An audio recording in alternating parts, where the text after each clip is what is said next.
Bajaj Pulsar 250 की कुछ खूबियां मैंने आपको पिछली वीडियो में बताई थी, लेकिन आज इस वीडियो में मैं आपको बताऊंगा कि पल्सर 250 में मुझे कौन सी कमियां लगी। एक बात तो मैं सबसे पहले क्लियर कर देना चाहता हूं कि भाई मैं कोई फालतू की कमियां नहीं निकालूंगा, जैसा कि लोग निकालते हैं कि ये होता तो ज्यादा अच्छा होता, वो होता तो ज्यादा अच्छा होता। जैसे कि अगर आप ये सोचते हैं कि पल्सर 250F या फिर एन 250 में आपको 6 गियर मिलना चाहिए था, तो भाई मुझे लगता है कि आप बिल्कुल गलत हैं। जैसा कि मैं आपको कारण के साथ बताता हूं। आप जानते हैं कि पल्सर 250F या फिर एन 250 में ऑयल और एयर कूल्ड इंजन है, जिसमें आपको स्लीपर क्लच मिलता है और इसमें आपको ज्यादा आरपीएम नहीं मिलती, जैसा कि आपको लिक्विड कूल्ड इंजन में मिलती है कि 10,000 आरपीएम पर। इसमें आपको 10,000 आरपीएम नहीं, 8750 आरपीएम पर इसमें मिलती है 24.5 पीएस की पावर। तो जब इसमें आरपीएम ज्यादा नहीं है तो इसमें आपको छठे गियर की कोई आवश्यकता नहीं रहेगी। अब आगे चलकर अगर हल्का सा जैसे कुछ दिक्कत आती है, तो अगर ओवर रेस करती है तो उससे कोई प्रॉब्लम आपको नहीं होने वाली है, वो तो आप सही कराएंगे, बिल्कुल हो जाएगा। तो यहां पर इसमें 6 गियर की कोई आवश्यकता नहीं है और इसको कमी बताने की कोई जरूरत नहीं है।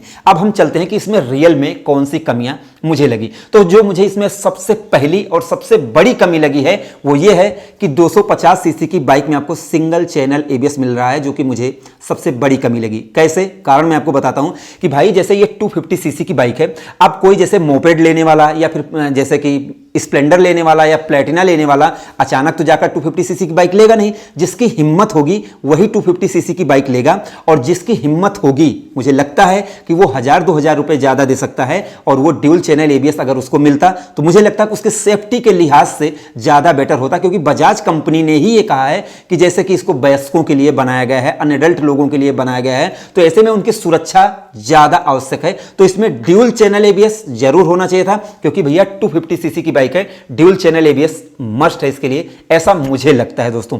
अब दूसरी जो मुझे सबसे बड़ी कमी लगी कि 250 सीसी की बाइक और 130 mm के टायर मिल रहे हैं, वो भी मात्र ट्यूबलेस, जो कि मुझे बुरा लगा। अब आप जानते हैं कि 130 mm का टायर मिलता है एक्सट्रीम 160 में, वो भी रेडियल मिलता है दोस्तों। बाकी आपको जैसे कि एफजेड में रेडियल मिलता है, R15 में रेडियल मिलता है, और ये 250 सीसी की बाइक है, इसमें मात्र 130 mm का आपको ट्यूबलेस टायर मिलता है, तो जो कि बहुत गलत बात है। मुझे लगता है कि इसमें 140 mm का वाइड टायर होना चाहिए, उसके साथ साथ रेडियल होना चाहिए। अब जैसे कुछ लोग कहेंगे कि भैया उससे माइलेज कम हो जाएगी। दोस्तों, जब कोई 250 सीसी की बाइक खरीदता है तो उसको इतना ज्यादा माइलेज से दिक्कत नहीं होती, वो सब कुछ सोच समझ के खरीदता है। तो अगर जैसे 250 सीसी में 140 mm का वाइड टायर लगा होगा, वो भी रेडियल, तो उससे क्या होगा कि अगर कोई टूर पर निकलता है तो उनको ज्यादा कंफर्ट फील होगा, रोड पर ज्यादा पकड़ रहेगी, और रेडियल टायर होने से उनको ज्यादा कंफर्ट फील होगा, वाइब्रेशन कम मिलेगा। तो ये फीचर्स इसमें होना बहुत आवश्यक है।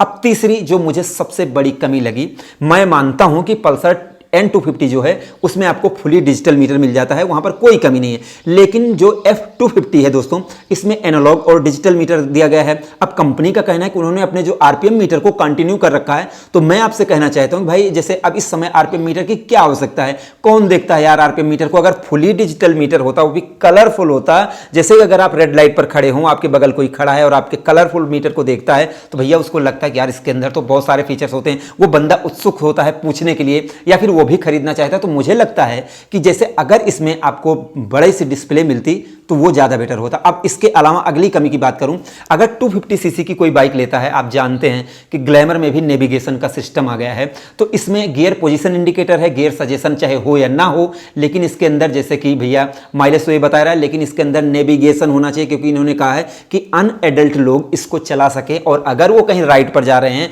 और इसी बाइक में अगर उनको नेविगेशन मिल जाता तो भैया सोने पर सुहागा हो जाता। तो मुझे लगता है कि इसके अंदर फुली डिजिटल मीटर होना चाहिए था। तो इतनी कमियां मुझे लगी हैं, और मुझे कोई फालतू की कमियां नहीं निकालनी है कि जैसे ये होता तो वो होता, तो ये सारी चीजें नहीं। मुझे लगता है कि ये राइडर के हिसाब से ज्यादा बेटर होती कि उसको ड्यूल चैनल एबीएस मिलता, और उसको जैसे कि भैया ये मिल जाता, क्या बोला मैंने अभी, टायर अच्छा रेडियल मिल जाता, तो ये सारी चीजें होती तो ज्यादा बेटर होता। बाकी मैं बताना चाहूंगा कि इसका इन्होंने जो राइडिंग पोजिशन दिया है, हैंडल दिया है, सीटिंग, इसकी सीट हाइट दी है, ये बहुत बेटर है। हर राइडर को इसको चलाने में बहुत कंफर्ट फील होगा, मजा आएगा। अब ये जो कमियां मुझे लगी हैं, ये मेरी व्यक्तिगत जैसे सोच है कि जो मुझे कमियां लगी, क्योंकि आज के जमाने में आप जानते हैं R15 वर्जन 4 में आपको स्लीपर क्लच और ट्रैक्शन कंट्रोल मिल रहा है R15 वर्जन 4 में, और इसके अलावा भैया उसके अंदर ड्यूल चैनल एबीएस मिल रहा है, लिक्विड कूल्ड इंजन मिल रहा है, फुली डिजिटल मीटर मिल रहा है, R7 का लुक मिल रहा है। तो बंदा सोचेगा कि उसके अंदर ज्यादा फीचर्स हैं।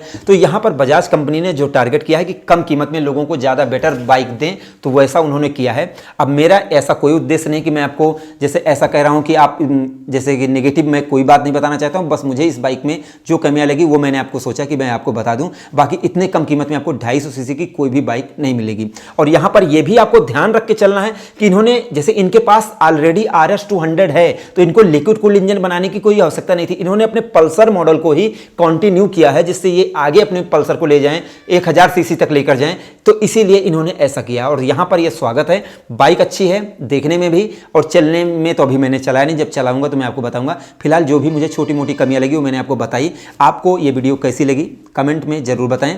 और पिछली वीडियो में मैंने कोई प्रमोशन नहीं किया था, लेकिन इसमें मैं आपको बताना चाहता हूं कि अगर आपके पास चाहे पुरानी बाइक हो चाहे नई हो, उसको चमकाना आपकी जिम्मेदारी है। और आप उस पर लगाएं M2R प्लस पॉलिश, जिससे उसका कलर बना रहे, उसकी जैसे वैल्यू और रीसेल वैल्यू बनी रहे और आपकी बाइक आगे तक चमकती रहे।